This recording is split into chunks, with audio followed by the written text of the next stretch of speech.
எல்லோரும் இன்புற்று இருப்பதை தவிர வேறொன்றும் அறியேன் பராபரமே. கடந்த 2 நாளாக நம்ம என்ன ஆனி மாதத்தை பற்றி பேசிட்டு வந்தோம்.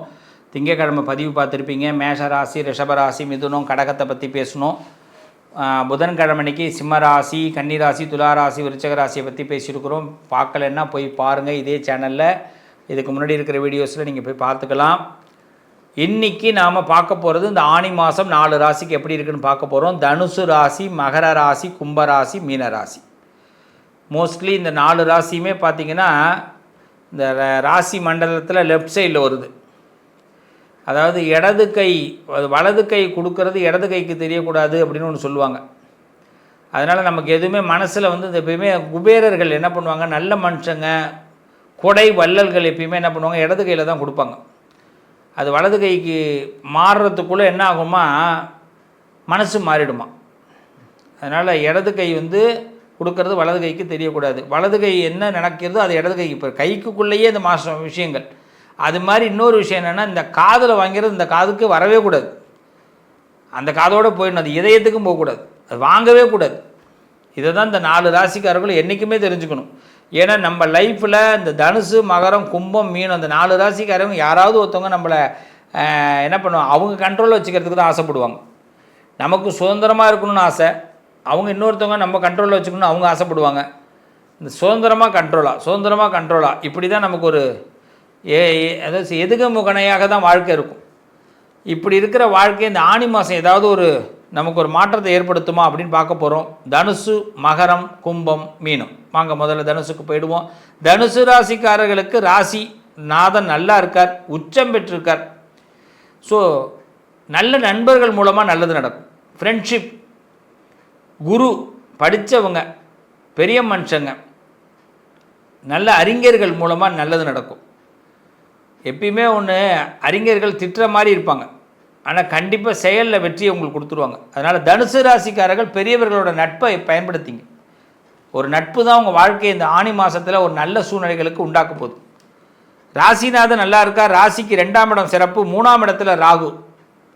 இந்த சகோதர உறவுகள் சாதகமாகாது. இரத்த உறவுகள் மீது நமக்கு ரொம்ப வெறுப்பு ஏற்படும்.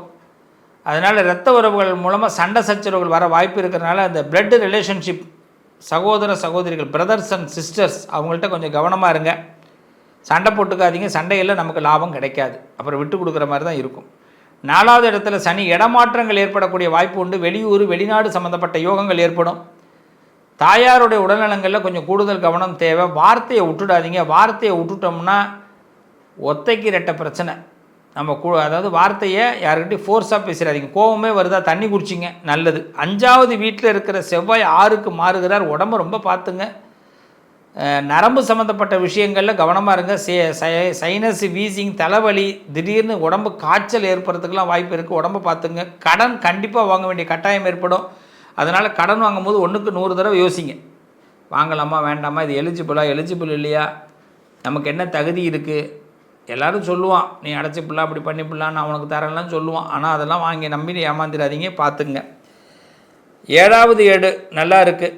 7ல் சூரியன், புதன் சம்மந்தப்பட்டிருக்கார். இப்போதைக்கு நமக்கு பெரிய மனுஷங்களோட உதவி கிடைக்கும். அரசாங்க யோகங்கள் கிடைக்கும். அதிகாரத்தின் தன்மை நமக்கு ஏற்படும். அதனால் யாராவது நல்ல மனுஷங்களோட நட்பை பயன்படுத்திங்க. 8வது வீட்டில் குரு, சுக்கிரன் சம்மந்தப்பட்டிருக்கார். 8ல் குரு சுக்கிரன் இருக்கிறதுனால குடும்பத்தில் தேவையில்லாத பிரிவுகள், காதல் தோல்விகள் இதெல்லாம் ஏற்படும். ஆனால் ஆனி 21 தமிழ் மாதம் கணக்கை வச்சிங்க. ஆனி 21 சுக்கிரன் 9ஆம் இடத்துக்கு வரார். அடித்தது டாப் லக்கு உங்களுக்கு. 8ல் அப்போ குரு மட்டும்தான் உட்கார்றார். ஸோ அப்போ ஆனி மாதம் லாஸ்ட்டு ஒரு வாரம் 10 நாள் உங்கள் கணக்கு. லைஃப்பில் உங்களுக்கு புது நட்பு கிடைக்கும், புது அன்பு கிடைக்கும். சந்தோஷத்துடைய எல்லையை, உச்சத்தை கண்டிப்பாக தொடுவீங்க. அதுக்கு ஒன்றே ஒன்று, அப்படியே நல்ல பிள்ளைய நடிங்க. நல்ல பிள்ளையா இருங்க. தனுசு ராசிக்காரவங்க ரொம்ப நல்லா இருப்பீங்க.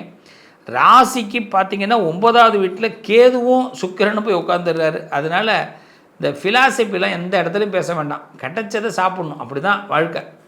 நம்ம வந்து எனக்கு இப்படி தான் இருக்கணும், இது தான் இருக்கணும், இது இருக்கக்கூடாது எனக்கு அப்படின்னு இந்த சில ப்ரொசீஜர்லாம் வச்சுக்காதீங்க. என்ஜாய் பண்ணுங்கள் லைஃப்பை. நல்லது நடக்கும். இந்த காலகட்டத்தை பொறுத்தவரை பெரியவங்களுக்கு வளைந்து கொடுங்கள். நீங்கள் வாழ்க்கையில் முன்னேறுவீர்கள். மகர ராசி. மகரத்திற்கு இந்த மாதம் பார்த்திங்கன்னா ராசிநாதன் சனி பகவான் குருவுடைய வீட்டில் இருக்கார். ஆல்ரெடி குரு உங்களுக்கு வீக்கு. அவர் குருவோடைய வீட்டில் போய் உட்காந்துருக்கார். அதனால் என்னென்னா காலம் நிறைய பாடத்தை எடுக்கும் மகரத்துக்கு. நான் இல்லைன்னு சொல்லலை. யாரை நல்லவன் யாரை கெட்டவன் நமக்கே புரியாது. அதனால் நல்லவனாகவே எல்லாரையுமே திங்க் பண்ணுங்கள். எல்லாருக்கிட்டையும் ஒரு கெட்டவனும் இருப்பான். கெட்டவனை நம்ம எடுத்துக்க வேணாம், நல்லவனை மட்டும் திங்க் பண்ணிக்கிட்டு நல்லவனோட ட்ராவல் பண்ணுங்கள், நல்லது நடக்கும். ராசிக்கு 2ல் ராகு, ஆர்கியூமெண்ட் வேண்டாம் இந்த மாதத்தில் ப்ளீஸ். 3ஆம் இடத்துல சனி, யாரும் இந்த சகோதர உறவுகளை நம்பாதீங்க. 4வது வீட்டில் இருக்கிற செவ்வாய் 5க்கு மாறுகிறார். அதனால் இந்த பூர்வீக சொத்து ஏதாவது ஆசைப்பட்டிங்கன்னா கிடைக்கும். ஆணி 5 தமிழ் மாதத்தை தான் சொல்லிகிட்டு இருக்கிறோம். ஆணி 5லேருந்து பூர்வீக சம்மந்தமான சொத்துக்கள் பிரச்சனைகள் நீங்கும். அதே மாதிரி ஏதாவது ஆசைப்பட்டிங்கன்னா பூமி சம்மந்தப்பட்ட லாபங்கள் ஏற்படும். ஆனால் கடன் கொஞ்சம் காசு கொடுத்து தான் செலவு பண்ணுற மாதிரி இருக்கும். காசுக்கு பார்த்துங்க. 6வது இடத்துல சூரியன் புதன், நரம்பு சம்மந்தப்பட்ட விஷயம் தலை சம்மந்தப்பட்ட விஷயங்களில் ப்ராப்ளம் ஏற்பட வாய்ப்புண்டு, கொஞ்சம் கவனமாக இருக்கணும். சூரியன் புதன் 6ல் இருக்கார். அதனால் இந்த கடன் ஏதாவது ஒரு இடத்துல வாங்கி கொடுக்க வேண்டியது, பேங்க்கு கடன்லாம் ஏதாவது பேங்க் லோன் சம்மந்தமாக ஏதாச்சும் ட்ரை பண்ணியிருந்தீங்கன்னா அது கிடச்சிரும். அது உங்களுக்கு இந்த வாட்டி குட் நியூஸ் தான். 7வது இடத்துல குரு சுக்கிரன் இருக்கார். குரு இருக்கார், காதல் கை கொடுக்கும். மனசுக்கு பிடிச்சவங்க நமக்கு ரொம்ப சந்தோஷமாக நம்மளை ஏற்றுப்பாங்க. பிரச்சனைகள்லாம் கொஞ்சம் விலகிடும். குடும்ப சந்தோஷங்கள்லாம் நல்லா இருக்கும். ஆணி 21க்கு பிறகு, தமிழ் மாதத்தை கவனம் வச்சுக்கணும். ஆணி 21க்கு பிறகு சுக்கிரன் 8க்கு போகிறாரு. பொண்டாட்டி புருஷன் வாழ்க்கையில் ரொம்ப கவனமாக இருங்க. எதை சொல்லணும் எதை சொல்லக்கூடாது, பொய் உண்மை இதெல்லாம் நிறையா இருக்குது வாழ்க்கையில். உளறி கொட்டி வாழ்க்கையை மாற்றிக்காதீங்க. அதே நேரத்தில் 9ஆம் இடம் ராசிக்கு, மகரத்தை பொறுத்த வரைக்கும் ராசிக்கு 9ஆம் இடம் நல்லா இருக்குது. 10, 11, 12லாம் சிறப்பு. இந்த காலகட்டத்தில் ஆணி 21க்கு பிறகு குடும்பத்தில் வாயை துறக்காதீங்க, அவ்வளவுதான். அதை மட்டும் ஃபீல் பண்ணுங்கள், நல்லா இருப்பீங்க. இந்த காலகட்டத்தை பொறுத்த வரைக்கும் பெருமாளை கும்பிடுங்க, நல்லது நடக்கும். கும்பராசி, கும்பராசிக்கு இந்த மாதம், இந்த வாரம் சொல்லிட்டேன்ல மகரம், அதனால் ஃபீல் பண்ணாதீங்க. மாதம்தான், ஆணி மாதம்தான். அதுக்காக நாங்கள் எடிட்லாம் எதுவுமே பண்ண மாட்டோம். ஆமாம், எப்பயுமே வாரராசி பலன் சொல்லி அதே பழக்கமாக பிடிச்சி, வேறு ஒன்றும் இல்லை. மாத பலன் தான் பேசிக்கிட்டு இருக்கோம். ஆணி மாதத்தை பற்றி என் பிள்ளைங்கள்ட்ட நான் சொல்கிறதுல ஒன்றும் தப்பு இல்லை, என் பிள்ளைங்களுக்கு தானே. ஆமாம், இப்போ கும்பராசிக்கு போயிடுவோம். அஜிஜா, அந்த கும்பராசிக்கு வந்துட்டு டக்குன்னு மகரத்துக்கு போயிட்டீங்கன்னு நினைக்கிறீங்களா? அதோ கும்பத்துக்கு வந்துட்டேன். கும்பத்தில் ராசிநாதன் சனி பகவான் குருவுடைய வீட்டில் இருக்கார். ஒன்றும் நல்லா பிடிச்சிங்க, நம்ம வீட்டில் நமக்கு நல்ல பேரே கிடைக்காது, வெளியில் தான் நல்ல பேர் கிடைக்கும். இதை முதல்ல நல்லா தெரிஞ்சுக்கணும். இந்த ஆணி மாதத்தில் வெளி பழக்க வழக்கங்களை ஏற்படுத்திக்கணும். எங்கே நீங்கள் வெளியில் போகிறீங்களோ அங்கே உங்களுக்கு பிடிச்ச டைமை ஸ்பெண்ட் பண்ணுங்கள். நல்ல மனுஷங்களோட பேசுங்க, பழகுங்க. வீட்டுக்கு வந்தோடனே அப்படி உம்முன்னு இருங்க, எதையோ பறி கொடுத்த மாதிரி இருங்க, ஒன்றும் தப்பே கிடையாது. ராசியில் பார்த்தீங்கன்னா ராகு உட்காந்துருக்கார். அதனால் நமக்கு ஒரு ரெகக்னைசேஷன் கிடைக்காது. கோபம் வரும், எதை பார்த்தாலும் கோபம் வரும். ஏன்னா எல்லாம் ப்ராடாக இருக்கும். பொய் சொல்லுவாங்க, நமக்கு முன்னாடியே நம்மளை ஏமாற்றுவாங்க, நம்மளை நல்லவங்கன்னு சொல்லுவாங்க, பின்னாடி போய் கெட்டவங்கன்னுவாங்க. காரியத்துக்காக நமக்கு ஃபோன் அடிப்பாங்க, ரொம்ப வருத்தமாக இருக்கும். அதையெல்லாம் கேட்டு இப்போ நவம்பர் மாதம் வரைக்கும் கொஞ்சம் ப்ளீஸ் கொஞ்சம் கவனமாக இருங்க. ஏன்னா உங்களுக்கு நவம்பர் வரைக்கும் உங்கள் கோபத்தையும் குறைச்சிக்க முடியாது, நடக்கிறதும் உங்களுக்கு சாதகமாக இருக்காது. ஸோ இப்போ ராகு ஜென்மத்திலே இருக்கிற வரைக்கும் கொஞ்சம் டவுன் தான். அப்போ என்ன பண்ணணும்? திருந்தாத உள்ளங்கள் இருந்த லாபம் அப்படின்ற பாட்டை மட்டும் மனசில் ஓட்டிக்கிட்டே இருங்க, நல்லா இருப்பீங்க. ராசிக்கு 2ல் சனி இருக்கார், ஆனால் குரு சப்போர்ட் பண்ணுறாரு. அதனால் உங்களுக்கு என்ன ஆகும்னா, பெரிய மனுஷங்களோட தொடர்பு, நண்பர்கள் தொடர்பாக தான். வெளியில் சந்தோஷத்தை தேடுங்க. எங்கேயாவது காஃபி குடிக்கிறீங்களா, டீ குடிக்கிறீங்களா, சந்தோஷமாக இருங்க. வீட்டுக்கு வந்தீங்களா அமைதியாக இருங்க, சித்தர் மாதிரி இருங்க. 3வது இடம் ரத்த உறவுகள்கிட்ட கவனமாக இருங்க. வாலின்ட்ரியாக போய் எதுவும் மாட்டிக்காதீங்க. அதுவும் 4வது இடத்துக்கு செவ்வாய் வரார். ஆணி மாதம் 5ஆம் தேதி, தமிழ் மாதம் தான் கணக்கு, தமிழில் கணக்கு வச்சிங்க. ஆணி மாதம் 5ஆம் தேதி செவ்வாய் 4வது இடத்துக்கு வந்துடுறாரு. அப்போ என்னென்னா பூமி லாபங்கள் ஏற்படும். கொஞ்சம் பசி எடுக்கும். சோறு போடுவாங்களான்னு கேட்டுறாதீங்க.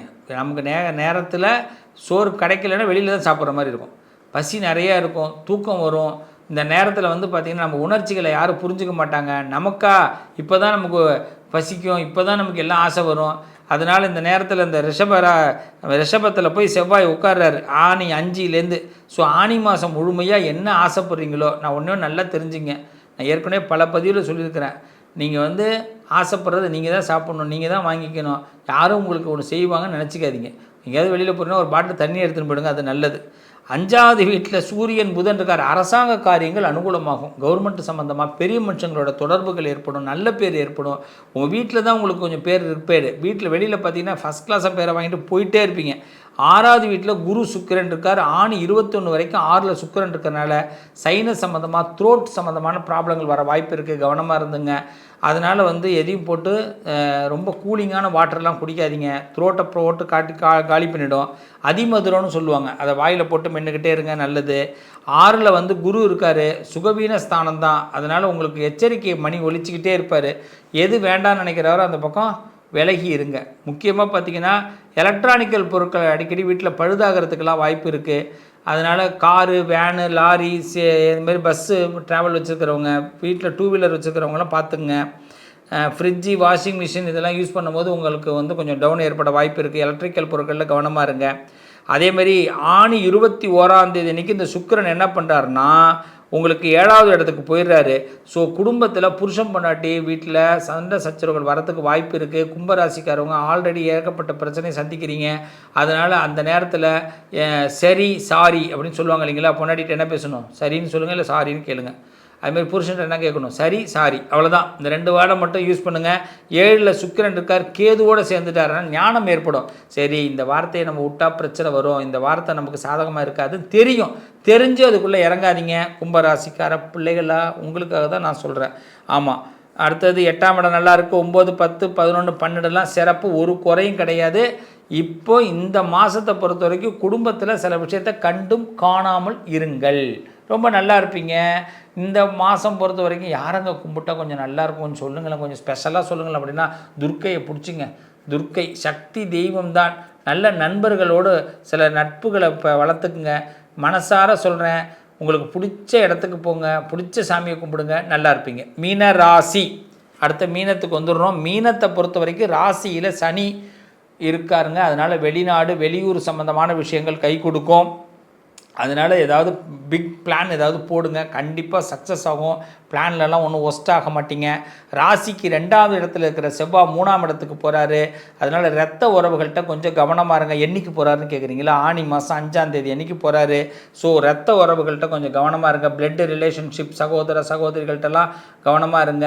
அதுமாரி இந்த ஏதாவது ஒரு இடம் வாங்கும் போது வில்லங்கம் சர்டிஃபிகேட்லாம் பார்த்து வாங்குங்க. எங்கேயுமே ஒரு போலியான விஷயங்களை நம்பாதீங்க. இந்த நேரத்தில் 4ல் சூரியன் புதன் இருக்கார். எதிர்பாராத சில விஷயத்தை நாம் அக்செப்ட் பண்ணிக்க வேண்டியதாக இருக்கும். பெரியவங்க கட்டுப்படுத்துவாங்க, இப்படி இரு அப்படி இருன்னு சொல்லுவாங்க. அதுக்கு இந்த மாதம் கொஞ்சம் கேட்குற மாதிரி தான் இருக்குங்க.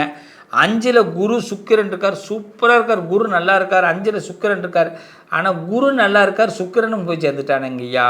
அதனால் இந்த ஆணி 21ஆம் தேதி வரைக்கும் இந்த இல்லற வாழ்க்கையில் பெரிய சந்தோஷம் இருக்காது. ஆனால் இல்லற வாழ்க்கையில் நம்ம ஃபிலாசபி பேசாமல் இல்லறத்தை ஏற்றுக்கிட்டு இருக்கிறது நல்லது. கல்யாண விஷயங்கள் பேசுகிறது நல்லது. கல்யாணத்துக்குள்ளே போகிறது நல்லது. குடும்ப வாழ்க்கையில் புருஷன் பொண்டாட்டிக்குள்ளே மட்டும் என்ன ஆகக்கூடாதுன்னா நம்ம ரொம்ப எதிர்பார்ப்புகளை குறைச்சிக்கிங்க இந்த ஆணி மாதம் 21ஆம் தேதி வரை. அதுக்கு பிறகு ஃபஸ்ட் கிளாஸ் அடித்து காலி பண்ணால் நல்லா இருப்பீங்க.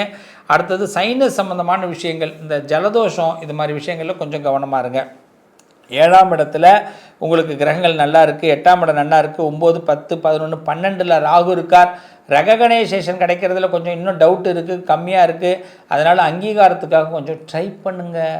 ட்ரை பண்ண அதாவது நம்மள்ட்ட இருக்கிற திறமையை கொஞ்சம் எல்லாருக்கிட்டையும் சொல்லி கஷ்டப்பட்டு கொஞ்சம் திணிக்கணும். மறந்துடுவான் நம்மளை பற்றி. அதனால் ஞாபகப்படுத்தணும். இது மாதிரிலாம் ஞாபகப்படுத்தி நல்லதை கொண்டு வாங்க. மீனராசிக்காரர்கள் நல்லது நடக்கும். முருகனை வழிபாடு பண்ணுங்கள். மீனராசிக்காரர்களை பொறுத்த வரைக்கும் அதிகபட்சமாக உங்களுக்கு எப்போ கோவம் வந்தாலும் நல்லா தண்ணி குடிங்க, ரிலாக்ஸாக இருங்க, பிரபஞ்சத்தோடு கனெக்ட் ஆகுங்க. நிச்சயமாக நல்லது நடக்கும். ஆனி மாதம் உங்கள் 4 ராசி, அதாவது தனுசு, மகரம், கும்பம், மீனம் செப்பரேட்டாக உங்கள் வாழ்க்கையில் தனித்து இண்டிவிஜுவலாக சில விஷயத்தை முடிவெடுங்க. ரொம்ப நல்லா இருப்பீங்க. போட்டு குழப்பிக்க வேண்டாம், நல்லது நடக்கும். மீண்டும் உங்களை அடுத்த மாதம் ஆடி மாதம் எப்படி இருக்குன்றதோட சந்திக்க போகிறேன். உங்களோடு நான் என்றும் நிழலாக இருப்பேன். உங்கள் அதிர்ஷ்டத்திற்கான தீர்வு கல்வி, பதவி, யோகம், தொழில் வளர்ச்சி பெருக, ஜாதகம், வாஸ்து, திருமண பொருத்தம் பார்க்கவும், பிரசன்னம் கேட்கவும். Positive lion doctor Sivasri Manikanda Sivam. தொடர்பு கொள்ள வேண்டிய வாட்ஸ்அப் எண் 7904137178.